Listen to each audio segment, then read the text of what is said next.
microphone and camera are turned off, we advise you to keep it that way, all right? We are going to have a space at the end to share your questions with our with today's speaker. So please, if you have any questions, just contact the person that is under the name Q&A Education USA. You can write your questions directly to her, or you can write it in our chat, okay? Remember that you can type your questions in the chat. This session is going to be available in our YouTube channel. Make sure that you go to YouTube, you look for our Education USA Mexico channel, and you'll find it there. Also, may I remind you that it is possible that you access the closed captioning service in today's session. All right, once again, welcome to today's session. All you need to know about the SAT test. We are going to be joined by Claudia Valencia from the College Board. Hi, Claudia, thank you for joining today. We are going to go with her in just a couple of minutes, all right? I'm going to just start by telling you information that you already have, but maybe you can share this information with new people around you. What is Education USA? Remember that Education USA is a global network of advising centers from the US State Department. We provide accurate, comprehensive, and current information about the full range of accredited US higher education institutions. We have free access to introductory information on US study. Make sure that you contact your local Education USA center. Also, may I remind you that the main, one of our main services is for us to accompany you to share the pathway for your application process. And we divided the whole application process and everything it implies into 5 steps that you see on the screen. Research your options, finance your studies, complete your application, apply for your visa, and prepare for your departure. In all of these stages, make sure that you contact your Education USA advisor that is closer to your locality, all right? Well, and with no more time taken, we are going to meet our guest. Today, we are joined by Claudia Valencia. Claudia is the Associate Director and International Market Manager from the Common App. She is in charge of Latin America, the Caribbean, and US territories. Welcome, Claudia. Thank you so much, Adri. And I have to do a brief correction. It's not Common App, it's College Board. Very thank you. Thank you very much. No worries. It was asleep. Thank you. No, totally okay. I just want, in case folks later on want to look anything up, they know to visit the correct site. So thank you so much for the introduction. I'm just going to go ahead and share my screen so that we can get started with the PowerPoint. Give me one quick sec. Okay, here we go.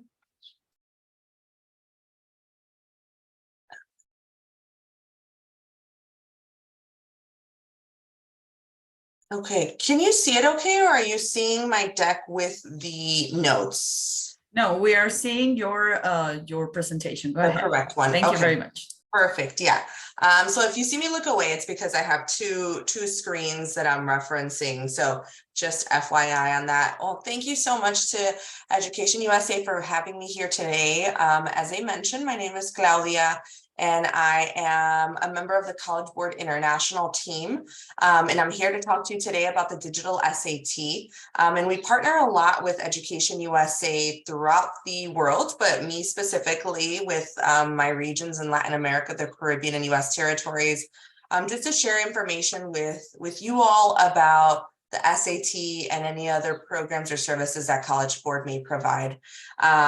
So I'll be talking a little bit about the digital SAT today, and we can go ahead and get started right into the presentation. So what we'll cover is the state of the SAT suite, and I'll talk a little bit about what the SAT suite is. Why is the SAT still important? We hear a lot of talk about test optional, test blind. So we'll bring a little bit of context and information about why it's important. We'll talk about test specifications and features. I'll give you some information about registration. We'll take a closer look at practice with a demo on Bluebook, which is the application that students will download and use to practice and take the digital SAT. We'll talk a little bit about students testing with accommodations, a bit about technology requirements and device lending. We have a device lending program in case you didn't know. And then, excuse me, some resources at the end. And I'm sorry, you'll likely hear me cough a few times, or I may have to take a sip of water. I have a cough that just refuses to go away. And when I talk, it gets a little bit worse. So please excuse me ahead of time for that. So let's go ahead and get right into it. So the state of the SAT suite. So we have the SAT, which all of you are likely a little bit familiar with and have heard about, but at College Board, we believe that the SAT is not the only exam that prepares students for college admissions and for their career after high school, so their college career. There's also the PSAT 8-9, PSAT NMSQT, and the PSAT 10. I won't focus too much on this, but these are just exams that many schools, not only in the US, but around the world, give to their students to prepare them for the SAT. Schools that offer APs also utilize the PSAT to determine what AP classes students might be a good fit for. So it's not just this final exam that students will take for their admissions to college. There's a number of assessments that are offered also by the College Board in preparation for the SAT and for college readiness. So you may be aware that our first digital SAT administration happened this year, which was super exciting, excuse me, super exciting for the College Board and for students. It was offered and it is currently being offered outside of the US first. And as you can see on your screen, the first administration was on March 11th of this year. So it's been a couple of months since then. There were over 43,000 students that took the digital SAT at the time at 1,430 test centers around the world in 166 countries. So a lot of students that took the plunge and took the digital SAT for the very first time on March 11th. We had a lot of pilots to test everything out and see how things were going before then. And then since then, we've had a couple of additional administrations. So exciting things happening for international students in terms of the digital SAT. So what does the SAT include, or what is involved with the SAT? We have 7 test administrations per year and more seats for international students than ever. So we increased the administrations by 2 from 5 to a total of 7. I'll talk a little bit about the Bluebook app, but this is something that you want to become familiar with. So the Bluebook app is an application that students will download in their personal devices or on their personal devices to take the digital SAT and also practice for the digital SAT. So the Bluebook app is very important if you'll be taking the digital SAT at some point. Students who need a device can request one when they register. So this is a part of our loan program, and I'll talk a little bit more about the loaner device program a little later on. We continue to have a lot of practice available through the Bluebook app, but also linked to Khan Academy. So I know students have utilized Khan Academy in the past to practice for the digital or for the SAT. Khan Academy continues to be the main spot where you can go to get additional practice aside from the practice that's available in the Bluebook app. So what is this Bluebook student application? Like I mentioned, it's an application that students will download and will utilize to take the exam. The students will utilize it in their own personal device. If they don't have a personal device, they can borrow one. And then again, if it is impossible to get one, students can participate in our device loaning program. And I'll talk a little bit more about that a little bit later on. A lot of the questions that we get when we start talking about the digital SAT and students taking it on their own devices, what happens if I lose internet connectivity while I'm taking the exam? Well, Bluebook was developed to withstand intermittent connectivity or power loss. Really, the student only has to have internet connectivity at the beginning and at the end of taking the exam to ensure that they are able to begin the exam and then submit the exam at the end. If for some reason the student is like halfway through the exam and there's a loss of connectivity, that's okay. The student will be able to continue to take the exam. And if they regain internet connectivity at the end, we'll be able to submit the exam or submit their answers without any issue. It is more secure, so it is an adaptive exam, meaning that it is adapting to the answers that the student is giving. So depending on the answers that the student gives on some of the questions, it will adapt and provide a different set of questions depending on the difficulty level, if you will, and what the students' answers are in the first module. And I'll talk a little bit more about what it means to be one module in another module. As I mentioned, there will be full-length practice built in within the app. So there are 4 full-length practice exams that students can take advantage of in the Bluebook app and practice with. And I highly recommend that students do so ahead of time and with enough time to feel secure and confident come the day of the exam. And then 98% of students say that they find Bluebook easy to use, which is amazing. Now, let me see. One thing I didn't do, I'm going to stop sharing very briefly and share again. Just because when I shared, I didn't click share with sound. So let me try that again.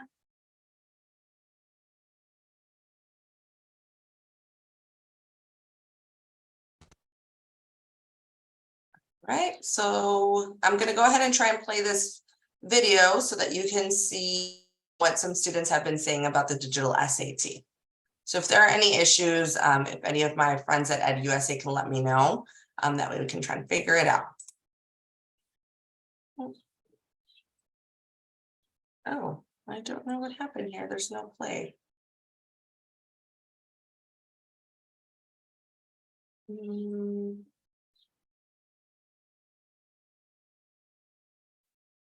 Okay, I'm not seeing my play button on here, so we may just have to skip it briefly.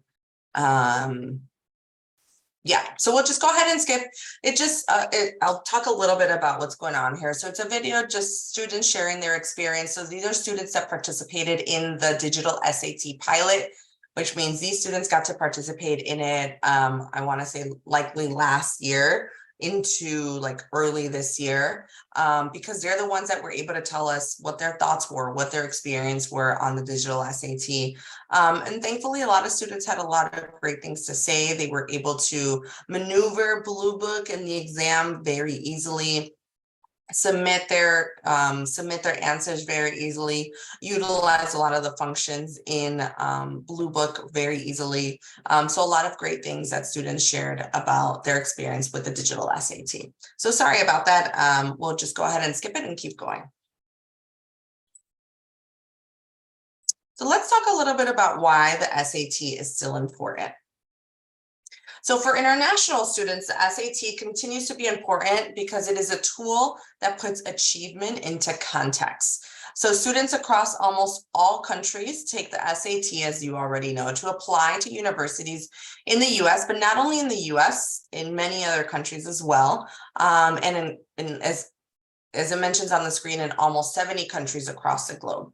There are, as you can imagine, wide variations in curricular standards, a lot of grading systems and course offerings, which make the SAT even more critical, especially for an admissions rep or an admissions advisor in contextualizing the achievement of international students. So nearly 90% of international students in the class of 2020 had SAT scores that confirmed or exceeded their secondary school GPA. So many times students, even though they see this test optional or test blind environment, decide to submit these scores because it just once again affirms what they are succeeding in their schools, wherever it is that they may be around the world. So before we dive into the digital SAT, let's discuss the role that assessments more generally play within this holistic admissions framework which most universities in the US and around the world utilize when they're looking at student applications. So as you can see on your screen, there are these frameworks: academic accomplishment, curricular rigor, environmental context, personal qualities, that admission folks are looking at when looking to see whether to admit or not a student. And I just want to bring your attention to where standardized tests fit into these frameworks. And we're looking at academic accomplishment under standardized test scores. One of those examples of the standardized tests is the SAT. So it continues to be an important component of this holistic admissions framework, which is why students and their families continue to choose to submit their SAT scores to colleges and universities for admissions. So nearly all colleges and universities in the US and 450 plus universities in nearly 70 other countries and regions report that they accept the SAT for admission, placement, or scholarships. So this really is one test that can be utilized in many places, something that you can look at as like a passport examination. Now, as you're looking on your screen, excuse me, you might be asking yourself, there's a little bit of color, or why the area in the Middle East and North Africa is grayed out and not in blue.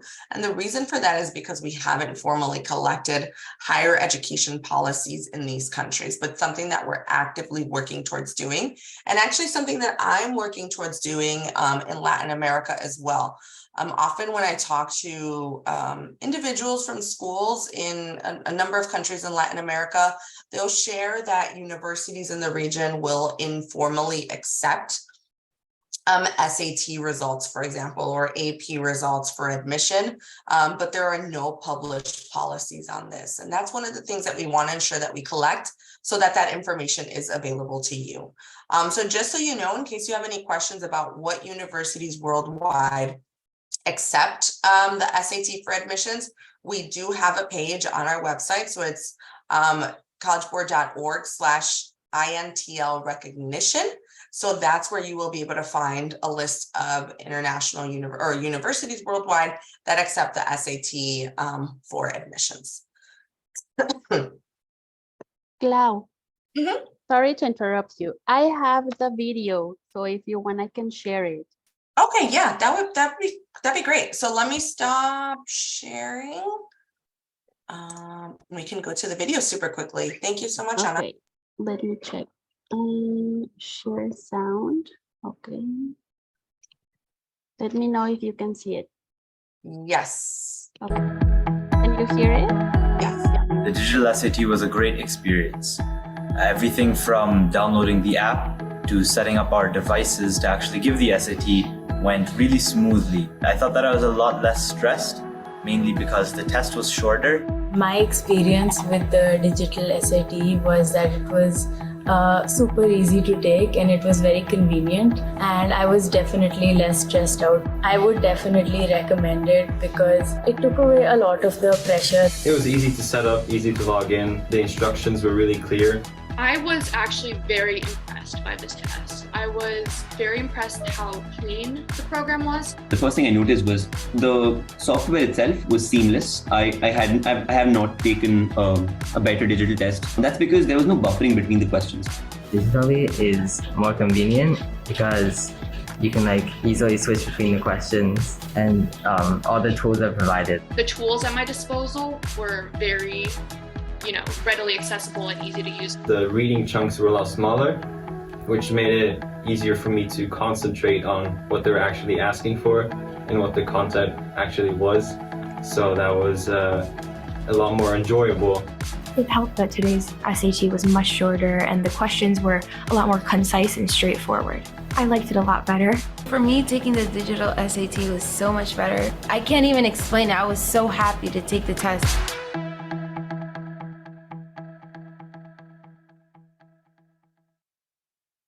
Thank you, Anna.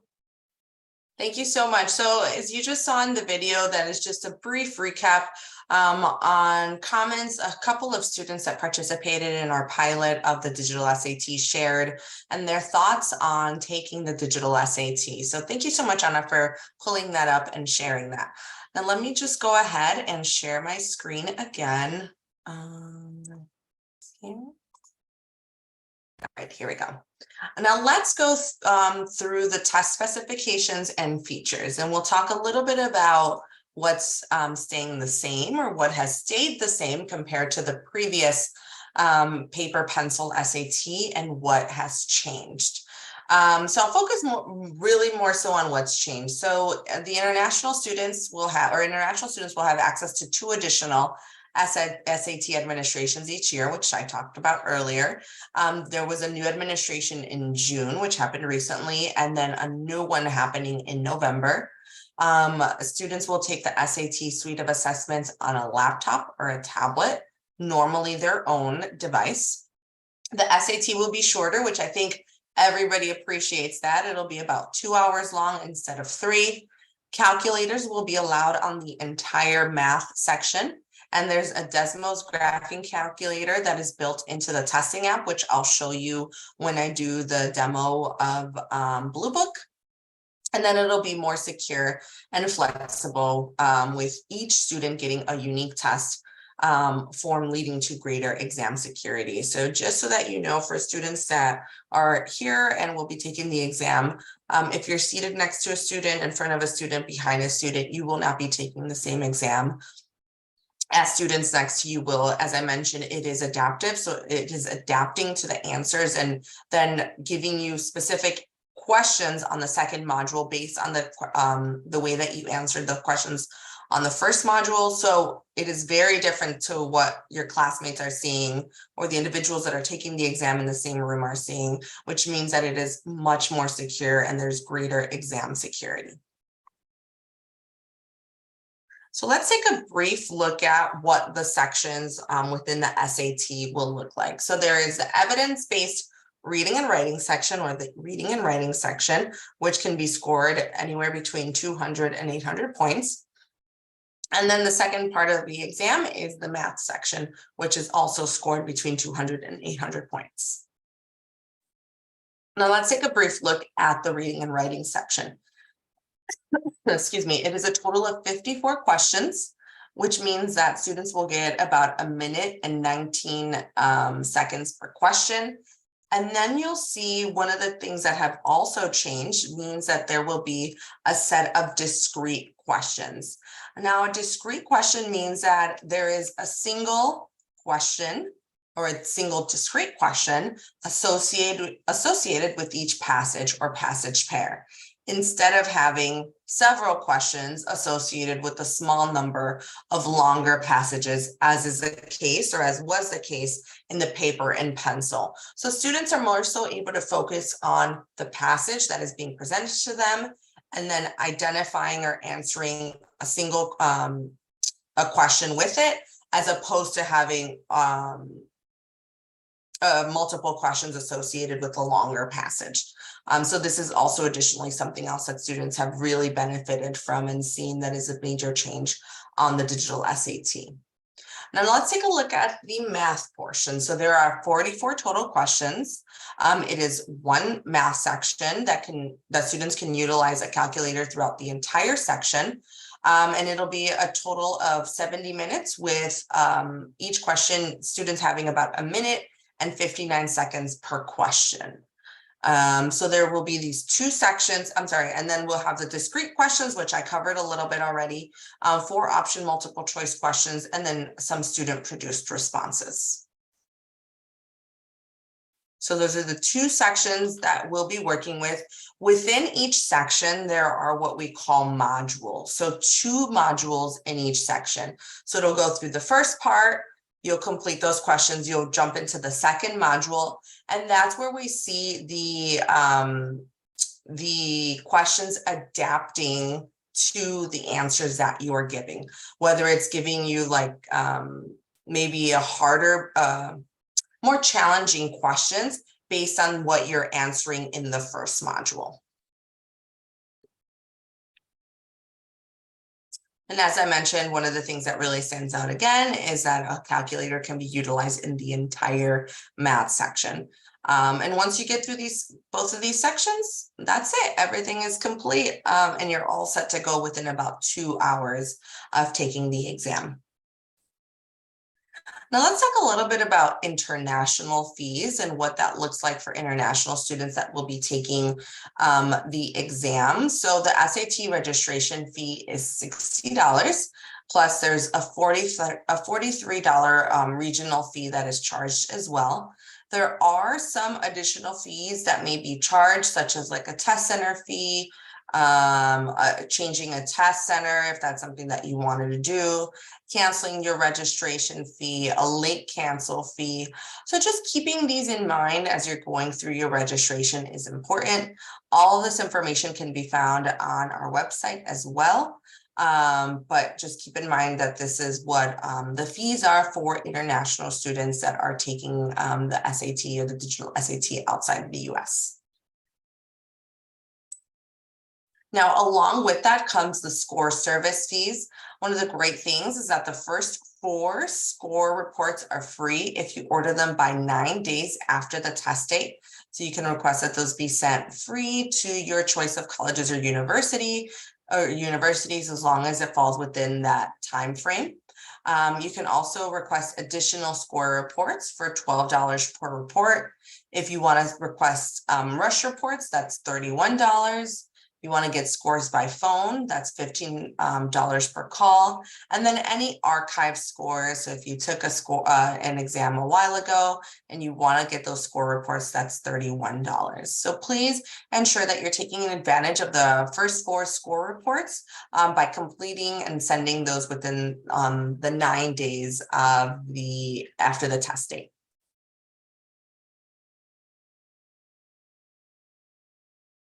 All right, let's talk a little bit about SAT registration. So there are SAT test centers in almost every country around the world. There are 1,700 plus test centers around the world in 186 countries and regions outside the United States. And as it mentions right there, there are devices available in every country. So for anyone wondering if for some reason there's a student that is unable to obtain a device, we are able to work with them to ensure that a device is shipped to them, not to them directly, but to the test center where they'll be taking the exam, so that they can utilize a device the day of the test and be ready and able to take the exam. So this is an effort to not exclude anyone from being able to take the exam. We're working with a lot of shipment centers throughout the world to ensure that students anywhere are able to obtain a device if they are having issues obtaining one. With that said, it is very important that if you encounter if there are any students that would need a loaner device, that they complete the registration process as early as possible to ensure that they receive the device on time for the day that they are scheduled to take the digital SAT. Because, you know, if the registration is happening like a week ahead of time, 2 weeks even, it is short notice for our teams in College Board that are working on this device lending program to ensure that they are shipped and available, that the devices are shipped and available on time. You might be wondering why in the United States and certain other areas are grayed out from the digital SAT. As I mentioned earlier, currently the digital SAT is not available in the US. It will be available starting 2024, and everywhere else where you see blue, that's where digital SAT test centers are currently operating and administering the SAT. Now, just so that you are aware, we have 2 upcoming SAT test dates. There will be one August 26th, another one October 7th. And on the right-hand side of that table, you can see the deadline for registration. Again, if you or someone you know is requesting a device, a loaner device, please complete that registration as soon as possible to ensure that you receive the loaner device on time. And if you want to register, you'll just go to mysat.collegeboard.org/dashboard to register for the digital SAT. Now let's take a closer look at practice. Let me go ahead and stop sharing my screen so that I can share the Blue Book app. Give me one quick sec.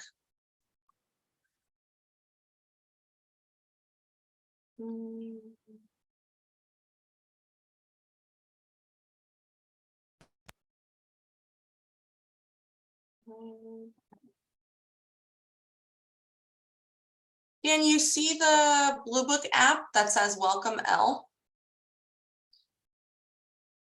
Yes, we can see it. Okay, perfect. Thank you. So students that will be taking the digital SAT will download the Blue Book app. If you have not done so already, please go ahead and do it so that you can start getting familiar with it. This is what you will see when you enter Blue Book. On the top portion, it'll show you if you have upcoming tests, and they will appear on there 5 days before the test day. And really what we'll focus on right now is this test preview right there under where it says practice and prepare. The test preview, excuse me, is a short version to get you familiar with what the digital SAT will look like, and so that you can play around with some of the tools that you have at your disposal. Right next to that, you have the full length practice button, so that if once you are ready to take the full length practice exams, you can go in there and take one of the 4 full length practice exams. But we don't want to do that today since we have a little bit of time. We'll want to go ahead and show you the test preview. So I'm just going to show you that right now. I'll click on test preview.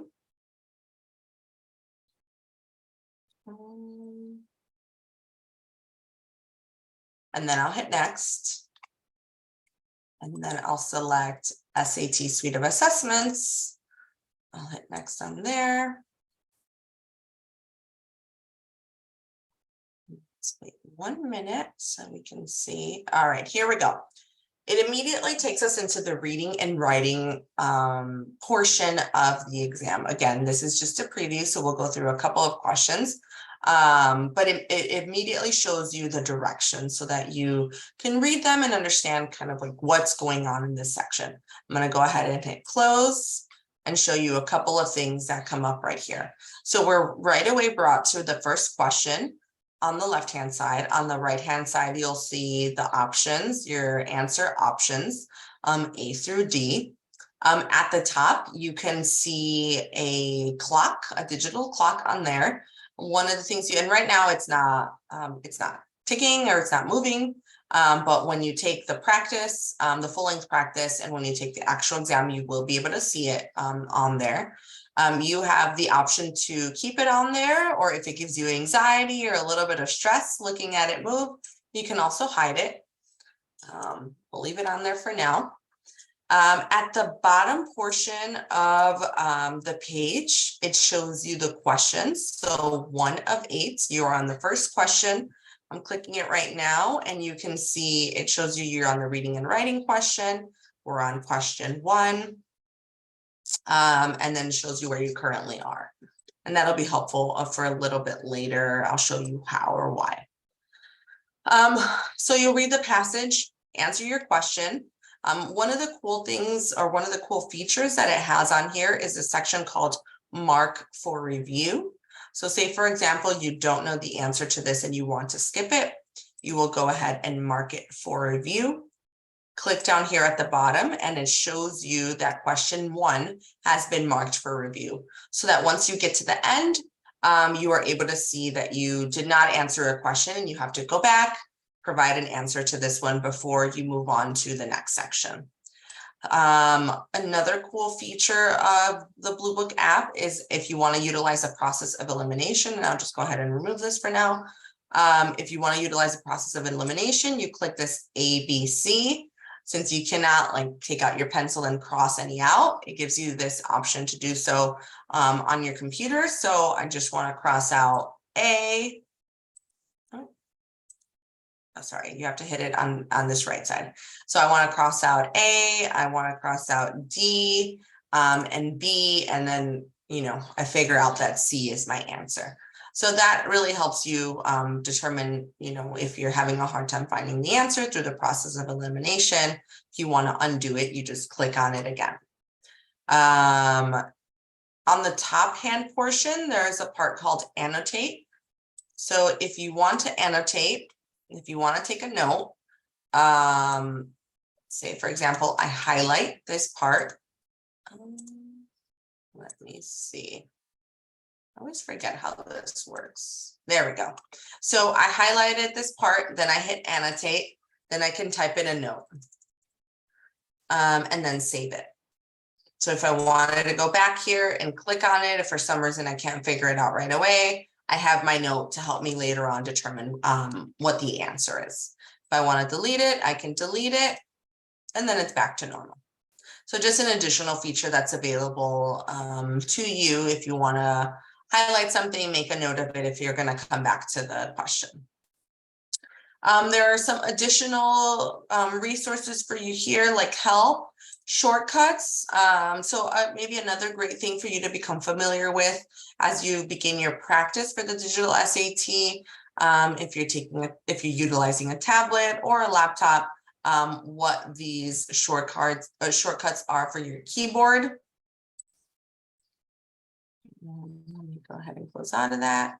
And then just some additional assistive technology. If you want to take in, let me click on that, some assistive technology, what the options are right here. And then if you want to take an unscheduled break, you can do so, but you'll do it with the understanding that you'll lose testing time, but you can do so. Excuse me. And then exiting the exam, which I'm assuming you won't do as you're taking the exam. Okay, so we'll just go ahead and go through these just to give you a taste of what it looks like. Another question, we'll hit that as an answer. This one I'll mark for review so that you can see what that looks like. I'll mark that as an answer. That is an answer. I'll mark this one for review. Question 7 of 8. Question 8 of 8. And then we get to the end. And then it tells me, hang on a second, check your work. There are 2 that you left unanswered for review. So let's go ahead and go back to those. Just click on the question.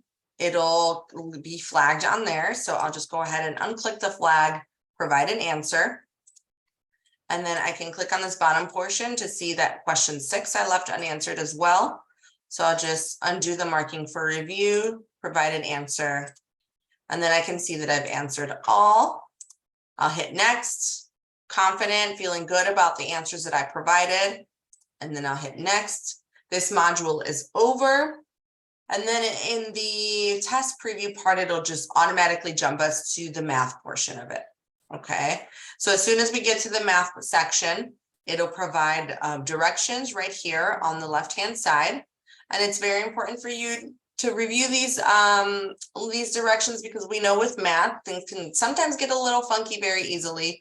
So very important for you to review what some of these examples are, how to enter an answer if it's a student produced response question.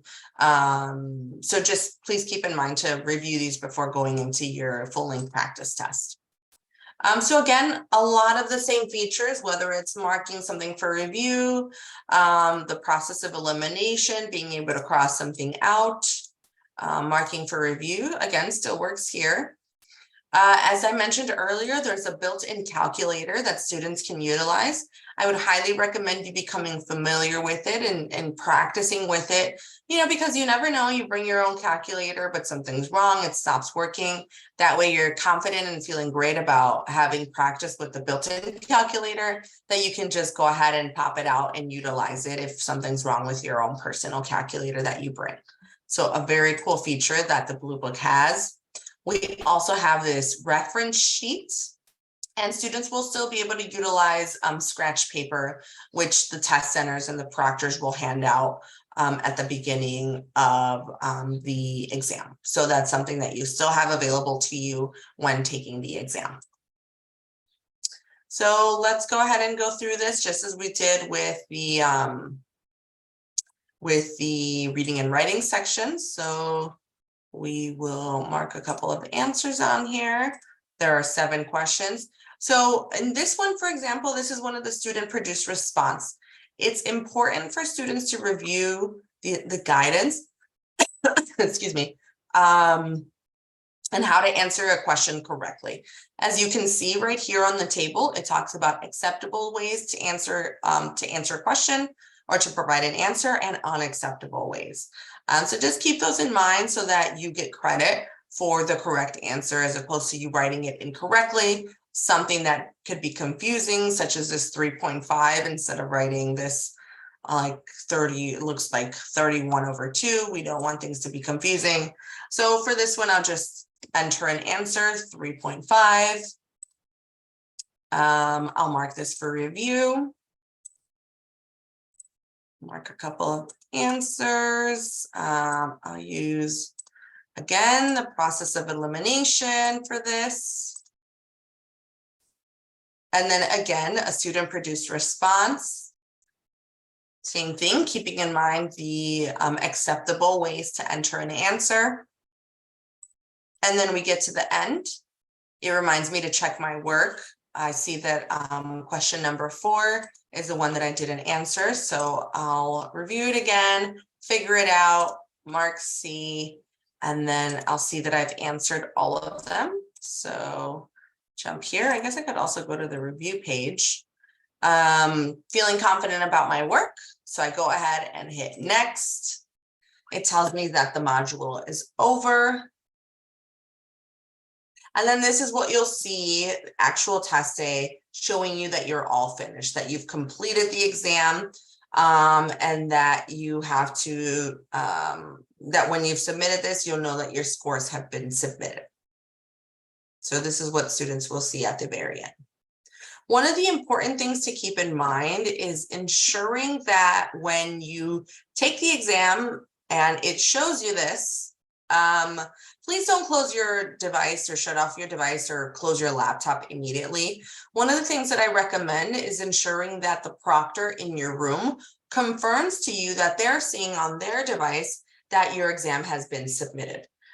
Because if for any reason there's some sort of delay issue and your exam has not been submitted and you close your laptop and leave, then it could just be a little bit more problematic in figuring out how to resolve the issue, as opposed to you holding off for a minute, waiting until the proctor can see in their device that your exam has been submitted and telling you you're all set, you're good to go, you can head out. So just please be a little bit patient. You see this, you wait for the proctor to give you the green light, and then you're good to go. So I'm just going to return home. So that's everything. Make sure you download the Blue Book app so that you can start practicing, reviewing the test preview on your own, and doing your full length practice exam so that you can get your test results and also start practicing with the Khan Academy. It has a really great feature where on your score results, it links you directly to Khan Academy so that you can practice specifically those areas that you need a little bit more practice in. Let me stop sharing, go back to my PowerPoint presentation.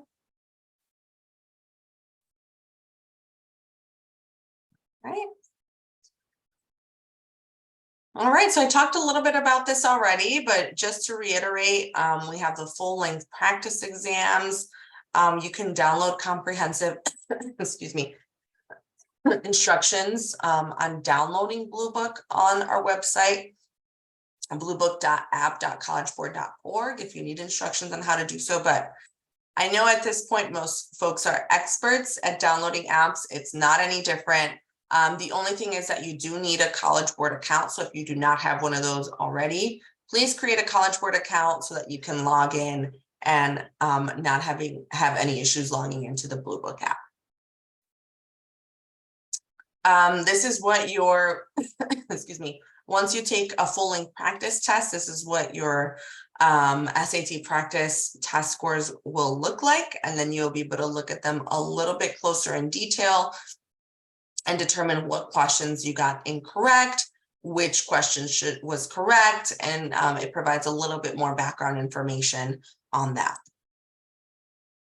As I mentioned earlier, the official digital SAT prep is on Khan Academy. You'll want to continue to use that to practice for the digital SAT. Again, the Khan Academy, and one of the cool things about it is that it links directly from Blue Book to Khan Academy, and you'll be able to access videos, articles, worked examples, hints, tips, and tricks, and your turn practice questions, where you can test your knowledge and skills and the ability to progress from foundational knowledge through skill mastery, which is what we all want to do and what all students want to do to improve their SAT score. So there is, and to summarize, there is a number of opportunities for you to practice, to feel confident come test day. So we talked a little bit about Blue Book and taking the 4 full practice length exams on there. There are unlimited adaptive score practice exam attempts and review of items and answers and answer explanations. And then you can continue to utilize Khan Academy videos, articles, and worked examples of digital SAT content. So no shortage of resources available to you to practice for the digital SAT. Now let's talk a little bit about students testing with accommodations. And this talks a little bit about the PSAT, but in general for SAT purposes, when accommodations are necessary, students and their staff at their school have to submit the request. If a request is submitted for you for a PSAT, such as a PSAT 8-9, PSAT NMSQT, or PSAT 10, once those are submitted once, you don't have to submit any request after that. So they apply to all applicable College Board assessments. Excuse me. Some students will receive different accommodations on digital tests due to the nature of the assessments. Some accommodations will not be needed with the digital SAT, since you have the ability to pinch the screen if you're utilizing a tablet to zoom in, or there are other zoom in features if you're using a laptop. So some of those, in those types of instances, will not be necessary. Students testing with assistive technology, such as a screen reader or dictation, will require configuration. And then again, same thing that I mentioned earlier, students should be encouraged to practice with approved accommodations so that come test day, students feel very comfortable about taking the exam. So just briefly, as I mentioned, some students will receive different accommodations on digital tests due to the nature of the assessment. So here are just some examples of how different accommodations may vary due to the digital nature of the SAT. So students approved for a reader, MP3, or Braille will test with the screen reader using speech to text unless they request an exception. They can use their own technology or the screen reader built into the testing interface. And then students who are approved for a scribe can now test with speech to text dictation unless they too request an exception. So just a few examples of what that'll look like.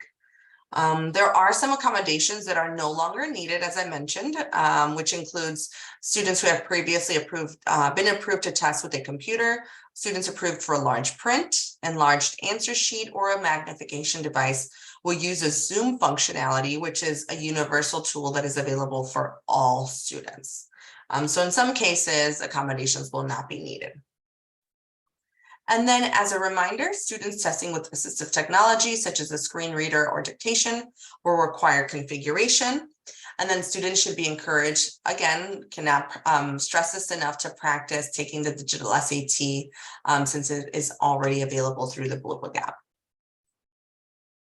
Now, as my last thing, let's briefly talk about the technology requirements and device lending and what that looks like. I've mentioned multiple times throughout this presentation, downloading the Blue Book app. So that'll be the first thing you'll want to do for you to prepare and start practicing for the digital SAT. On the bottom, it says to allow for just over 3 hours to complete all testing activities. The exam is about 2 hours in length, but 3 hours includes arrival, checking in, completing everything in the end. So it's just about 3 hours in the entire process. Device requirements, so things that you'll want to know and what you'll need. So either a laptop, a tablet, or a school managed Chromebook. The device should be able to hold a charge for 3 hours. So please make sure to charge your device the night before so that the day of you have at least 3 hours to charge. The reason we do this is because you will be in a room with several other students. And we know that in rooms, there are not enough outlets for all students to connect at the same time. So we encourage students to charge their device for about 3 hours to ensure that you have enough battery to get you through the excuse me, entire exam in case you are unable to connect your device. However, we are encouraging test centers to have extension cords available should students need to connect.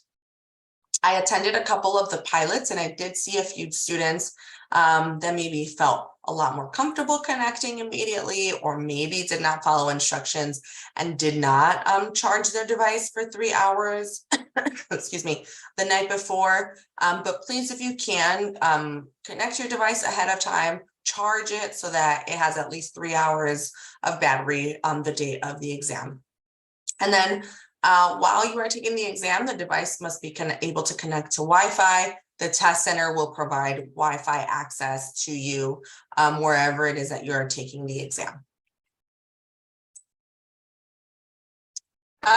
So a couple of things about the device lending program. So students who take the digital SAT on a weekend will be expected to bring a device, their own laptop or tablet, which we've already talked about. The device can be their own, or it can be borrowed from a family, friend, or a school. However, we know that not all students may have access to a device, and that's totally fine. We'll find a way to work around that with you. So we're committed to ensuring that all students take the SAT wherever it is available to you. Therefore, College Board created a device lending program. So the program is really designed to allow us to support students in most need. So to qualify, the student must register for International Weekend Administration. This shows that they are committed to taking the SAT, have a demonstrated need without the ability to borrow a device, and then complete the process at least 30 days before testing. So when the student goes through the registration, it'll ask the student a few questions about your accessibility to a device. If the student answers no to having access, to not having access to a device, then that will begin the process for them to participate in the device lending program. So once approved, College Board will ship the device to the student's test center so that it is available on the test day. Students will be required to arrive early to set up their device. So students will receive a lot of guidance on this process. They'll be informed that they need to arrive early to set up their, sorry about that, to set up their device. So just keeping in mind, sorry, I don't know. Right one, yeah. So just it's important for students to keep in mind to do this as early as possible so that there are no issues with delivery of the device, and arriving early to the day of the test center so that there are no issues with setup and everything else that goes along with it. All right, now I think I've talked a lot, but just a couple of resources. And this is mostly for education professionals, but anyone can learn more about the digital SAT at sat.org/digital. You'll find on there frequently asked questions, webinar recordings, assessment frameworks, and digital SAT sample questions and answers. So a lot of information is out there for you to access it. Make sure to visit our website to get more information. And finally, if there are any additional questions for students or parents, you'll want to visit the website, call, or you can also email SAT. Oh, well, this is mostly for educators, but SAT educators for educators. You can have your teachers or your SAT coordinators contact College Board if there are any questions or issues, or individuals can also contact me via email is the best way at cvalencia@collegeboard.org. I know I'll get questions often from SAT coordinators if their students were having some sort of issue and they're unsure how it'll be resolved. So I'll often hear either from SAT coordinators or other folks if there's anything funky going on and they want additional information. All right, so that's it. I'll stop sharing. Thank you, Claudia. We still have we have 2 questions, and Adri, maybe we will have other questions. But while I'm going just to start reminding asking- everyone in the audience to ask questions. This is the space where we read you and we let Claudia know if you have any doubts. So let's go with the ones that you already have. Go ahead. Okay, thank you. The first question is, how many times can I take the SAT? Sorry about that. I'm over here like, I'm glad this saved for the very end, but yeah, so you're not limited on the amount of times that you can take the SAT. If you feel that you want to retake it, like if you took it in June and you feel like you may want to retake it in August, perfectly fine, you can take it again. So there's not a limit to the amount of times that you can take it. Thank you. And we will continue with the next questions. Will the platform send my scores to the university, or do I have to do something else to send it to them? Yeah, so you'll log in to view your score results, and from there is where you will indicate where you want the scores to be sent to. So it will not do it automatically. That's something that the student will have to do themselves to indicate where they want it to go. Okay, before I continue with the last question, Adri, is there another question in the chat? Not right now. I Okay. think Okay. Claudia has been just so clear. And we have very few questions. Thank you. And the student is asking that if all of these features are just in the blue book, or also in the SAT Simulate. I don't know if it's clear, the question. I don't, so the features that are available that I showed in the test preview will also be available the day of the exam. Maybe that's what they're asking. Yeah, so the features that I just showed is what you'll have access to when you practice for the digital SAT, and also features that you'll have access to the day of the exam, which is why we encourage you to practice. We encourage students to practice so that they're comfortable using it the day of the exam. Okay, thank you. I think we can wrap it up, Adri, and thank you, Claudia. Of course. Yeah, I think we're ready to wrap it up. Thank you, everyone. Thank you especially to Claudia to attend today. I think the explanation has been just so specific, so clear. We really advise you to go over our YouTube Education USA Mexico channel and rewatch again, because it's just a lot of information for your head to take in just one session. So just remember that these and other tools are there available for you. Remember also to contact your Education USA advisor that is close to you or that has been assigned to you. And we will see each other very soon. Thank you for coming. Thank you all so much. Oh, I see a question. I think we have one. Shenzi Leal, do you have one? Puedes abrir tu micrófono, Shenzi, si gustas. I think you can. If not, just write it down. I think we can keep Claudia for a couple of minutes. Yeah, perfectly fine. Thank you.